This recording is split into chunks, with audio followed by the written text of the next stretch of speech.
All right, we're back. Hey y'all, This is Marriages for Who? grown folks. Why is it for grown folks? Because you have to be mature and ready to do the work if you're going to be successful in your marriage. It's like college to me. Mm-hmm.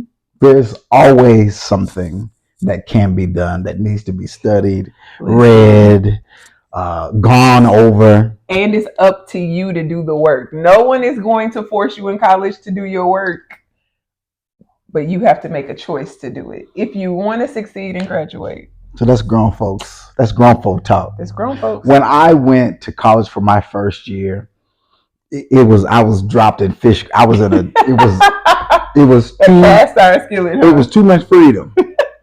So it grew me up fast. Mm-hmm. And I did we'll talk about that. So save that for another episode. This is another episode. Mm-hmm. We're going to talk about. Do you know what we're going to talk about? Are you going to tell me what we're going to talk about? The byproduct. Okay, I'm with it.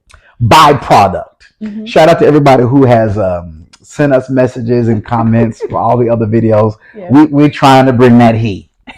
So we do these conversations to spark and initiate conversation in your relationship. Absolutely. So we would love that if you would take a clip, a segment, or a thought in any of these conversations that we have had with each other in front of you all, and dialogue with the person that you're in relationship with and ask them what they think about it, and see where you all land. There is always something to talk about. There's always something that you and I are discovering about each other or about marriage, period. And so this is a journey. There is no end all be all destination. Nope. There's always something that I can find out about you. You can find out about me. And that's what love is. I want to know you. Joseph Thomas wrote a song many years ago that said, I want to know.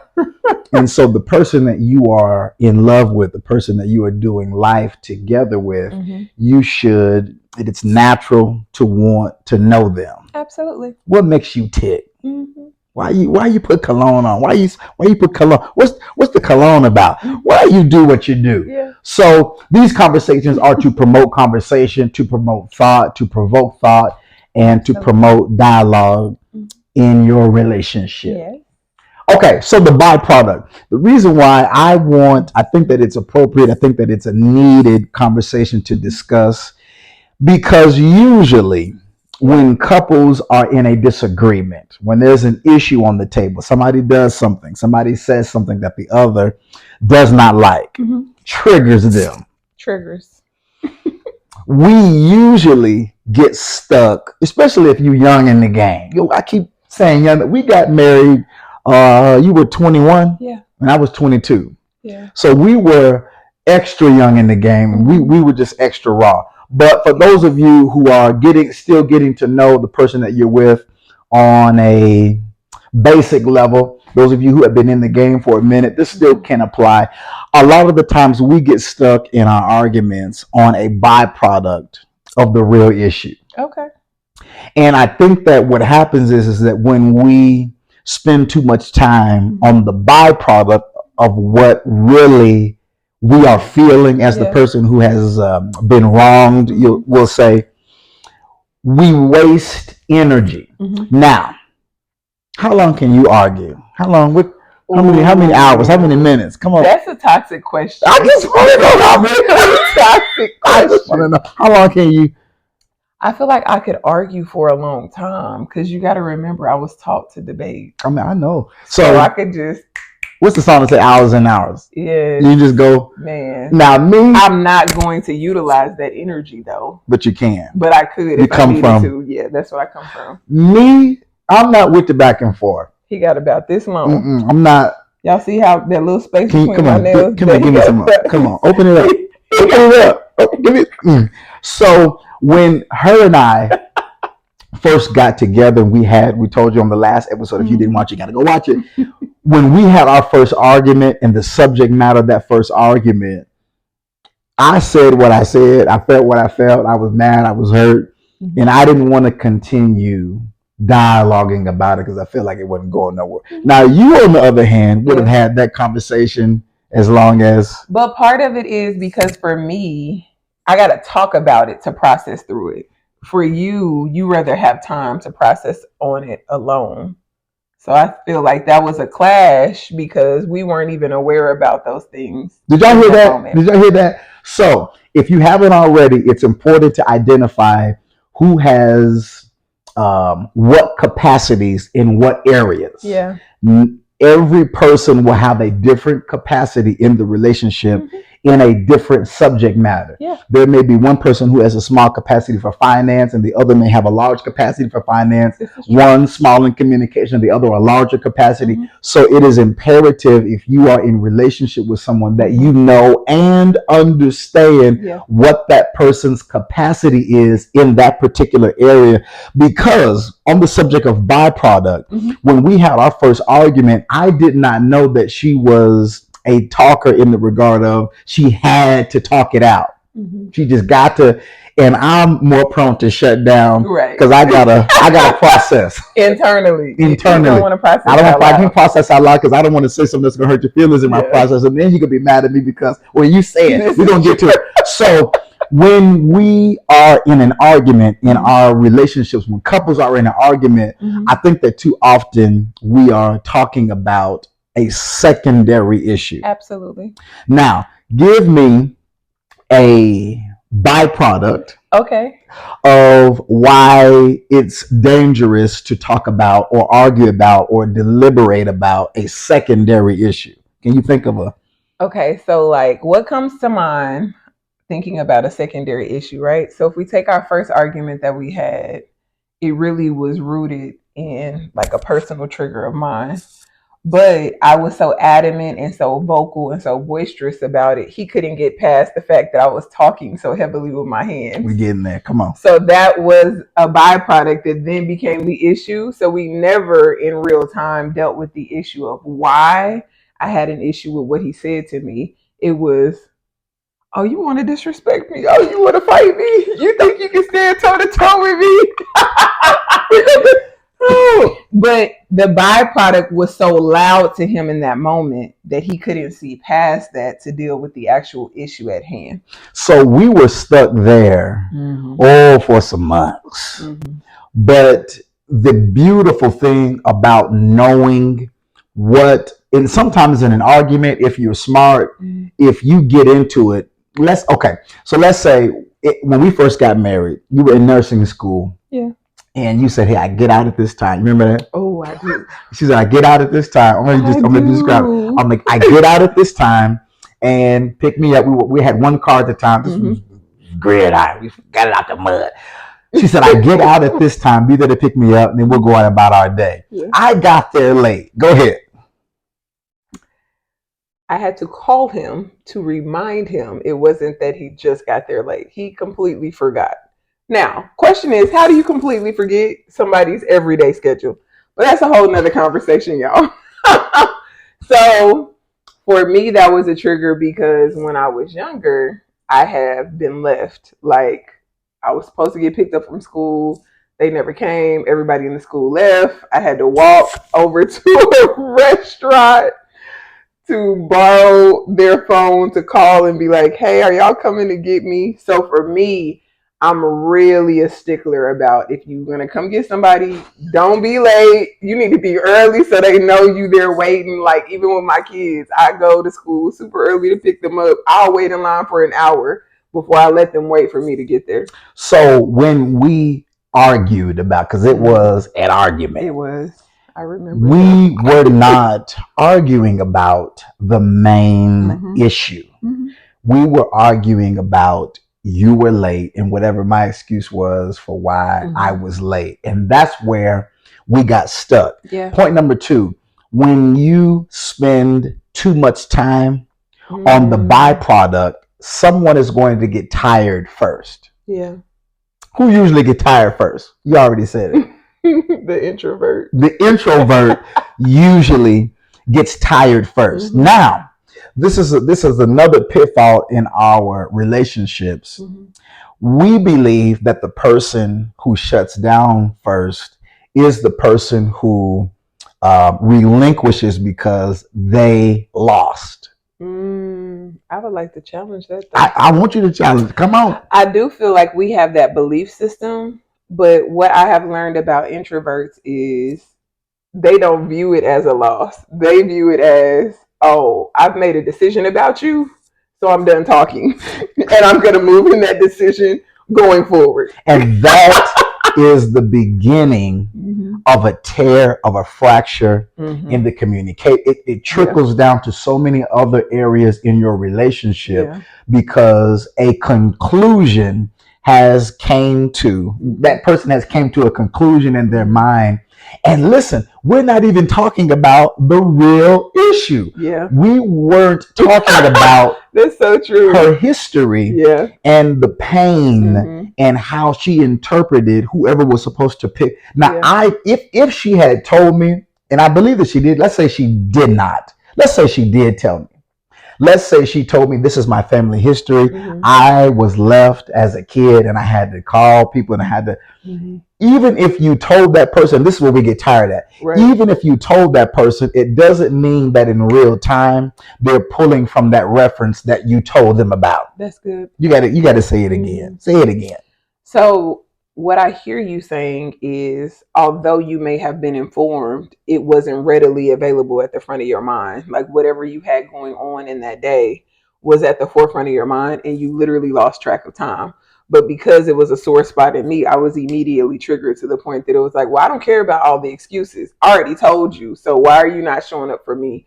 Instead of thinking about the fact that something could have really came up. Now, did y'all hear that? That is so good. Here's another blockage when we have a disagreement because she's in pain. She has assumed in that moment that I was late and it was malicious. Just because you are hurt, just because you have told a person something more than once does not necessarily mean that their injury to you in that area is malicious. That's good. But how it is processed as malicious is if you, like, so she came at me. She was, I can't believe she had an attitude. And immediately I got on the defense. Right. So her trigger was, you're late, and I have a history in my childhood of people who say that they love me and care about me, and I'm on your mind today, but you're late picking me up. Right. I had a history of you're not gonna come at me. So one of my toxic triggers in our relationship, this is a byproduct, is that shut up. You ain't gonna be hollering. I don't tolerate hollering. What else? Come on. Okay, I gotta get naked. And you ain't gonna be talking with your hands. She was doing. Do y'all see all this hand talking he doing? Well, I'm talking about aggressive. This is FIFA.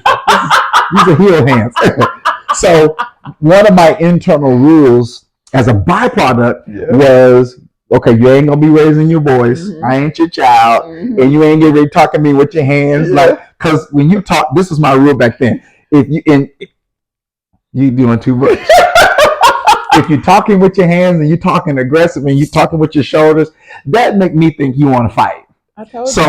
I was not hearing anything that she was saying because all I could hear was the tone in her voice and the hand. And I was like, oh. It was an episode of Charlie Brown in the car. We wasn't listening to you. Oh, no. It was a whole bunch of wah, wah, wah, wah, wah, wah, wah, wah, wah. Now, watch this byproduct. This is so good. I had a female bully in elementary school. We was in 5th, 6th combination. She gonna see it. And she was, and at the time, I just got tall. She was bigger than me, and I was skinny. That's normal in that case. And she had titties, and she was big. I mean, she was fully developed. Okay, I'm trying to paint the picture. She was a monster, y'all. This is how. She wasn't my.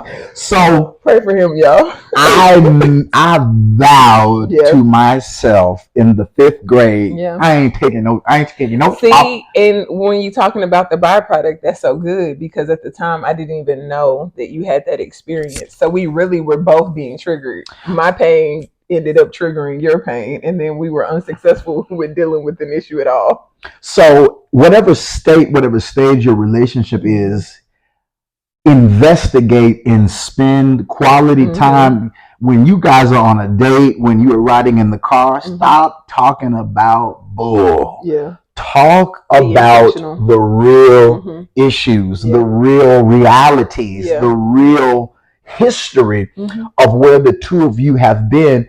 I noticed that you did this. Why you do that?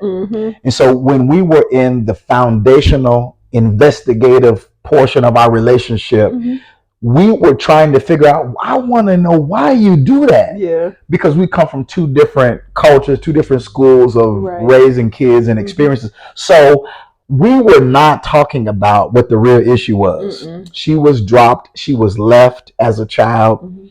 I was bullied. And so both of us made vows within ourselves that I will never. And anything that smells like, looks like, sounds like, I ain't doing it. Yeah. But if we would have told each other in the moment, hey, listen, I'm not going to assume that what you're doing is malicious. Right. But I think that we hate going back over something that we said. I think we don't like, because I've heard both of us say this before in other couples. Well, I've told them. Well, I keep telling her. I keep telling him. But just because you said it don't mean they heard you. That part. Listen, you said a whole mouthful right Did I say a mouth? Just because you said it doesn't mean that they heard you. Sometimes it's not what you said, it's in the timing that you said it. Right. If I had something else going on in my brain and you told me, it doesn't mean that to hear means to obey. To hear, it means to understand, to comprehend. Right. And so that was a major barrier in the development of our relationship. And so from that argument, from that I was late and how she responded and how I responded, we were at odds. And I said it to myself, see, you're my enemy. Yeah. Off of simply one situation. Now, but you know something else that's really good when you're talking about byproduct. So because what he did caused me pain, my immediate default was, well, it had to be malicious. It had to be on purpose. When really just because you experience pain doesn't mean that the other person that caused it meant to do that. Ooh, that's meaty. The longer we argue and debate and are stuck on a byproduct, both people get tired. Listen to this. Yeah. This is what happens when we get tired on a subject. You see what I said about I went into defense and she went into defense. What we start doing is we start saying hurtful stuff. When we get tired, we say, I don't care no more. Yeah. We stop seasoning our words with wisdom, love, soft speech, kindness, all of that. Mike Tyson said, everybody got a plan until they get hit. Everybody has, okay, I'm going in. Everybody is going in with a plan, with the practiced, rehearsed. Okay, we watch Marriages for Grown Folks. They say that we got to do this. But when you get hit and that ego is injured, pain and defense come up. I ain't going. And so sometimes you got to take a break. Sometimes you got to take a breather. Breathe in real time. Because literally taking in a deep breath will help you reset all of that. Where it's like, okay, let me process what I'm really feeling. Why am I feeling that? Is it because of what they said, how they said it? All those things will help you navigate a conversation real time. And if you get hit in a debate, in a conversation, in a disagreement, one of the things that really primarily saved us, because I didn't have anything on the inside of me that could level me, because that pain went that deep. It was in 5th grade. I was a 20-year-old at this time. Your pain went deep. There was nothing that could regulate her in that moment. Our outside, unbiased wisdom, the people that we had in our life that did not have that same pain story could say, okay, John, this is your part. Brittany, this is your part. Absolutely. If you do not have people that are unbiased, if you do not have people that you trust, that can oversee your relationship, especially in the formative years, especially when there is something that's on the table that is you feel deeply about and that other person feels deeply about, you might need to call in a third party because I wasn't going to move from my position. I know you wasn't. And you wasn't gonna move from your this nigga was late. This is true. He was late. I was not trying to move. And the only thing he got to say is, I'm sorry. I can just hear you saying it now. We was arguing that little Black Sonata. The only thing you got to say is, I'm sorry. Mm-hmm. That's nice. I need to put your hands down. I can't say it just like that. So, to the last point, then we're going to move to one more, then we're done. Okay. When we get tired, we take the gloves off. Mm-hmm. And it becomes war. Mm-hmm. Ain't no rules in war. We can see that on MSNBC. Ain't no rules in war. When war is going on, the rules go out the window because we are in panic mode. Right. And when people are in panic mode, they hit the eject button. And you're viewing each other as enemies. You was my enemy for some years. Like, the way you care about somebody you love is not the same way that you care about somebody who you think is an enemy. You know, like, an enemy is like, your goal is to destroy. I got to annihilate the enemy and get them out of the way. So when you start seeing your spouse as that, you're already headed down a very dangerous road. I'm just thinking about how many other areas in our relationships this affects. Yeah. So pinpoint that. Find out what in any argument, 9 times out of 10, we're not talking about the root issue. No. 9 times out of 10, we're not talking about the bottom line. Yeah. If we could speak in terms of the bottom line, then everybody's clear. Yeah. What happened? This is the last point. You ready? We start saying hurtful things when we get tired, and then the discussion turns from the byproduct to, you don't care about me. Yep. I can't believe you said. Oh, so you're going to drag my mama into it. Oh, so you're going to drag my daddy into it. Oh, so you're going to drag my weight into it. Or you're going to drag how much I make. Or you're going to drag. And then we get lost in all of these other issues that come up that have not been dealt with. Yeah.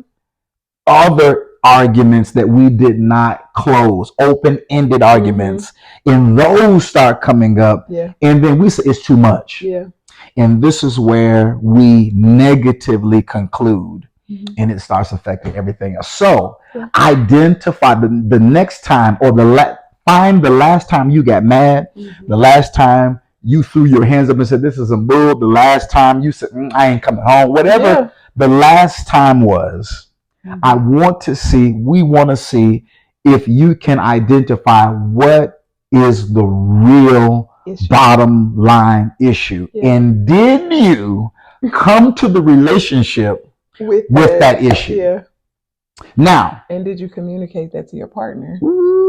And did they hear you? Ooh, okay. And do they know that what's on the table right now is a byproduct of your childhood or your teenage? Yeah. This stuff goes deep. And so the reason why we say that marriage